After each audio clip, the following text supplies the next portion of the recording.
Okay, so when I talk about how abusers hijack relationship concepts and then weaponize it against the victim, compromise is 100% one of these concepts.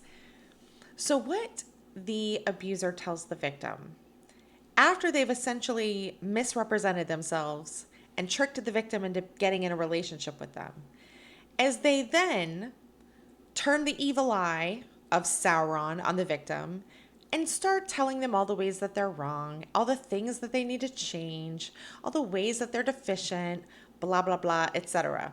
And the thing is, they'll stand on the relationship idea of compromise in order to accomplish that. Or, like, that's one of the things that they'll use. The thing about compromise is that it's only effective when both people are deeply compatible. When you end up compromising, you're never compromising yourself, your intrinsic self, your safety, or things that are important to you, because those things have already essentially been agreed upon in those early relationship stages. That's why we date. Dating is for the purpose of vetting. So if you are in a dynamic with an abuser, they likely did not accurately represent themselves to you at the beginning. So you had no idea that they were like this. And so then, after you're emotionally attached, after you feel obligated, you've made promises, you may have even, said that you love this person. After all of this has occurred, once they have you on some level trapped, they start to pick you apart and then blame you for not changing because you're not a good partner, relationship person, whatever it is, because you're not compromising. So, the other thing that happens with victims of abuse is that they're often overly accommodating people.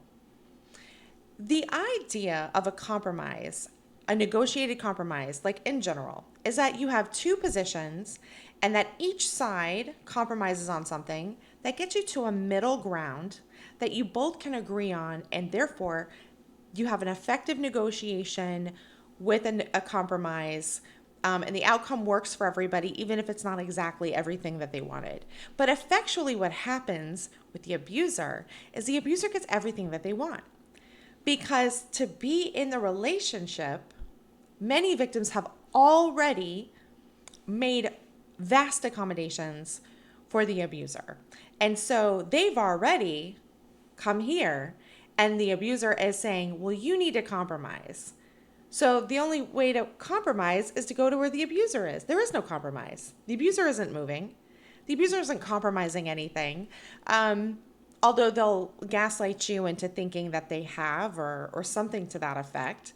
But if you've already been extremely accommodating and you are here, and the abuser says, you're deficient, or you've done a thing wrong, or you need to compromise, blah, blah, blah, etc., which, by the way, how is it a compromise if you're being told to conform?